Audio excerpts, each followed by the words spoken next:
sebenarnya yang menggunakan isu agama ini, yang memulai ini sebenarnya si Rusianya atau si Zelensky-nya ya. Kalau saya lihat kan si Ceknya ini kan menunjukin tadi ya, sholat bersama ditunjukin, itu kan difilmkan begitu. Masalahnya Pak Sozan, di era Ya. kayak begini ini, kita udah nggak tahu apa dari mana. Dan buat saya, harusnya justru Pak Presiden Ukraina berpikir bahwa harus melindungi rakyatnya dengan itu tadi. Dia kan bisa ukur betul dia. Harusnya kalau dia smart enough to understand, apakah NATO akan benar-benar bela dia atau yang manas-manasin? Apakah Amerika akan betul-betul belakang dia atau sekarang lepas tangan gitu? Ya kan? Itu kan harusnya bisa dia ukur gitu. Bahwa kemudian saya nggak mentertawakan dia mantan komedian, saya cuma bilang tadi bahwa dari wajah, dari gestur itu sudah terlihat dia bingung gitu. Ya. Belum lagi pernyataan-pernyataannya, misalnya menyalahkanlah NATO gitu, menyalahkanlah ini, ya kan? Atau tadi yang saya mengalami langsung, misalnya dubesnya di sini, duta besar itu kan utusan negara, dia akan berbicara, bersikap sesuai negaranya bersikap seperti apa, setahu saya ya. Nah, bayangkan seolah-olah memarah gitu, tadi muncul di berita marah Presiden Jokowi tidak bersikap gitu, atau Bu Menlu nggak menjawab telepon. Buat saya baca ya, kok kamu jadi ngatur gitu, itu presiden saya, Menlu saya gitu. Paham nggak maksud saya? Jadi dia nggak boleh push terlalu jauh. Contoh juga atau kemarin bahwa misalnya buka dengan kata-kata assalamualaikum gini, terus fotonya pakai kopiah gitu. Saya udah bilang aneh juga, tapi oke lah penghormatannya. Tapi ketika dia bilang tolong dicatat ya, banyak sekali katanya korban muslim di Ukraina dan ini sudah waktunya. Nah, di sini nih saya langsung bilang no. Jangan dragging kita, ya kan? Bahwa kita harus menyelesaikan masalah ya, tapi do not ever think to drag us into the problem. Apalagi membawa isu agama. Itu dari tadi yang saya coba saya sampaikan.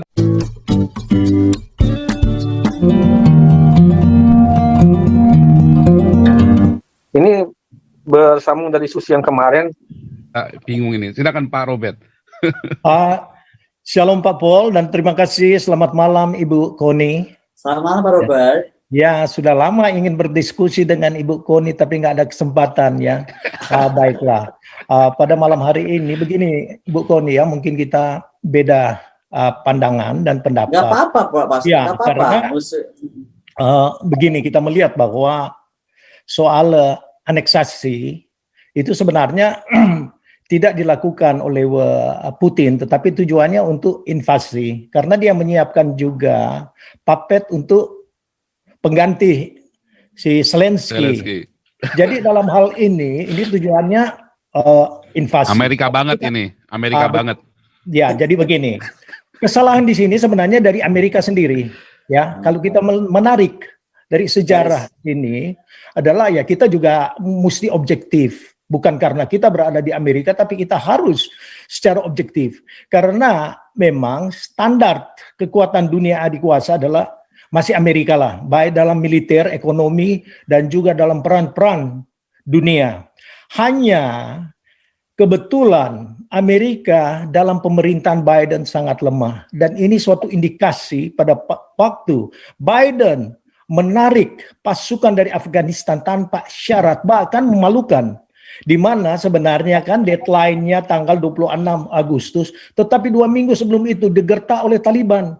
Jadi di sini kejatuhan daripada adik kuasa Amerika yang mana menunjukkan bahwa sangat lemah pemerintah daripada Biden dan seluruh administrasinya tidak bertindak, dan bahkan ada 14 anggota militer yang ditembak tanpa ada perlawanan. Ini sangat memalukan Amerika, meninggalkan pasukan bahkan 85 billion American dollar yang ditinggalkan dengan peralatan yang canggih. Nah, Putin dari tahun 2014 telah mengadakan suatu cara untuk mengambil kembali Ukraine. Karena Ukraine ini adalah suatu kekuatan di mana perbatasan untuk anak NATO gampang ya dibuka di gerbang.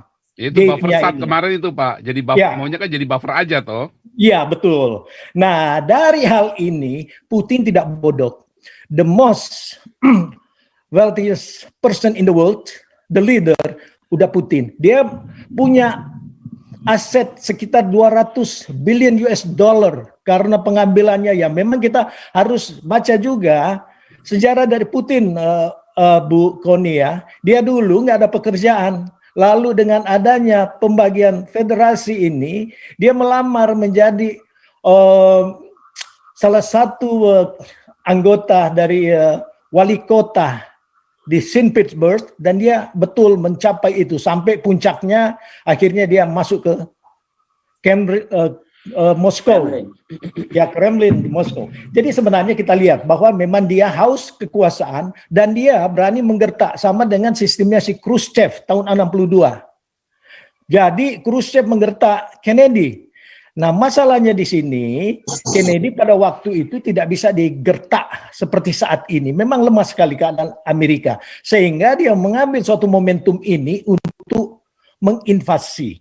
Nah, masalahnya di sini, NATO juga tidak berani bergerak tanpa ada kesepakatan dari Amerika Serikat. Nah, tadi masalah ya memang si Zelensky, bagaimanapun Bu ya, saya bilang kita beda pendapat. Tapi kami mengakui kehebatan Zelensky. Kita butuh seorang pemimpin seperti itu. Dia memang background-nya komedian, tetapi jiwa dia untuk membela suatu negara itu, wah benar-benar saya salut secara pribadi, karena tidak mudah. Bahkan Amerika Serikat, Biden menelepon dia untuk secepatnya keluar dari sana. Ini kan cara yang pengecut, sama dengan di Afghanistan.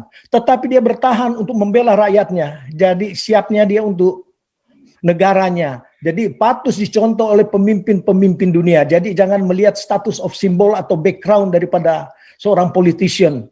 Dia mungkin bukan politician, tapi keberanian untuk mempertahankan negara. Jadi di sini kita melihat Bu ya, kalau memang ini adalah kesalahan daripada Amerika, di mana semua negara akan bisa terlibat dalam Perang Dunia Ketiga. Karena bagaimana ini bisa di stop kalau dari segi manusia-manusia yang banyak meninggal, sekitar 1,7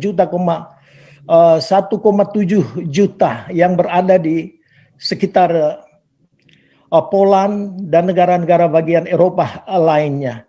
Dan juga ada tentunya keinginan negara-negara yang bersekutu ini untuk melawan, karena apapun kalau dibiarkan, itu istilahnya Pak Ponto, kalah jadi arang, menang jadi abu. Jadi tindakan ini yang harus kita antisipasi, bahwa ini akan mengescalating Perang Dunia Ketiga. Jadi ini mungkin ya, karena banyak yang bertanya, saya tidak ingin, tapi ini ada kesalahan daripada kelemahan pemerintahan Amerika Serikat. Poin saya. Terima kasih. Ya. Oke, langsung tanggapi aja Bu Koni. Jadi sekalian bagi apakah benar nih posisi Amerika ini di mana Bu Koni? Kelihatannya dia nunggu mau menang-menangan atau memang wait and see? Ya saya kira dia nggak akan berani lah. Sama seperti pernyataan Trump kan sudah dari awal ngomong Biden itu udah salah posisi. Gitu. Ya. Ya dibilang bodoh kan, Biden dibilang bodoh kan sama Trump kan. Jadi gini loh, Angela Merkel udah ngomong jauh-jauh hari. Sekarang gini lah, anggaplah kita tuh NATO. Apa sih susahnya gitu untuk tidak invite Ukraine masuk gitu? Kenapa gitu? Emang Ukraine diapain sama Putin? Kan dia apain juga. Dia tetap bisa berhubungan dengan EU dan lain-lain. Semua faktor boleh kecuali satu, pertahanan. Ya istilahnya kayak gitu aja lah, ya kan? Yang tidak boleh cuma aliansi pertahanan. Dan buat saya harusnya justru Pak Presiden Ukraine berpikir bahwa harus melindungi rakyatnya dengan itu tadi. Dia kan bisa ukur betul dia. Harusnya kalau dia smart enough to understand gitu. Apakah NATO akan benar-benar bela dia atau yang manas-manasin? Apakah Amerika akan betul-betul belakang dia atau sekarang lepas tangan gitu? Ya kan? Itu kan harusnya bisa dia ukur gitu.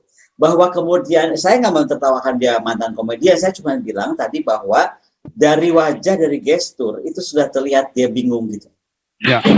Belum lagi pernyataan-pernyataannya, misalnya menyalahkanlah NATO gitu, menyalahkanlah ini, ya kan? Atau tadi yang saya mengalami langsung, misalnya dubesnya di sini, duta besar itu kan utusan negara, dia akan berbicara, bersikap sesuai negaranya bersikap seperti apa, setahu saya ya. Nah, bayangkan seolah-olah memarah gitu. Tadi muncul di berita marah Presiden Jokowi tidak bersikap gitu, atau Bu Menlu nggak menjawab telepon. Buat saya baca ya, kok kamu jadi ngatur gitu. Itu presiden saya, Menlu saya gitu. Paham nggak maksud saya? Jadi dia nggak boleh push terlalu jauh. Contoh juga atau kemarin bahwa misalnya buka dengan kata-kata assalamualaikum gini, terus fotonya pakai kopiah gitu. Saya udah bilang aneh juga, tapi oke lah penghormatannya. Tapi ketika dia bilang, tolong dicatat ya, banyak sekali katanya korban Muslim di Ukraine dan ini sudah waktunya. Nah, di sini nih saya langsung bilang no. jangan dragging kita, ya kan? Bahwa kita harus menyelesaikan masalah, ya, tapi do not ever think to drag us into the problem. Apalagi membawa isu agama. Itu dari tadi yang saya coba saya sampaikan. Sebenarnya yang menggunakan isu agama ini, yang memulai ini sebenarnya si Rusianya atau si Zelensky-nya ya. Kalau saya lihat kan si Ceknya ini kan tadi ya, sholat bersama ditunjukin, itu kan difilmkan begitu. Masalahnya Pak Sozan, di era Ya. kayak begini ini kita udah nggak tahu apa dari mana. Kecuali sekarang kita pakai SNE, pakai alat kita baca gitu kan. Tapi kan kita belum nggak akan sampai ke sana juga bayarin gue pakai alat gitu buat ngecek kayak gitu kan. Yang paling mungkin untuk menggunakan isu itu siapa sekarang yang paling niat? Jadi begini, dalam perang itu ya kan, namanya propaganda, perang urat syaraf tuh udah dua pihak. Oke, sudah. Dengan adanya teknologi, lagi, ya. dengan ada teknologi informasi seperti sekarang gitu kan, lebih cepat. Kalau dulu kan pakai poster tuh dari pesawat, ingat nggak? Dalam perang dunia udara, lempar dari pesawat. lempar. Lah, sekarang udah enggak, tinggal pencet. Nah, coba, makanya enak, udah apalagi sudah handphone udah canggih, bisa ngedit. Makanya ada tank perang kapan dianggap perang sekarang, ada bapak-bapak meluk anaknya nangis urusan kapan Crimea jadi dimasukin seolah-olah mau perang juga. Jadi sudah campur aduk lah. Ada gedung terbakar, orang lari pada gedungnya utuh, coba. Itu pakai efek aja semua. Oke.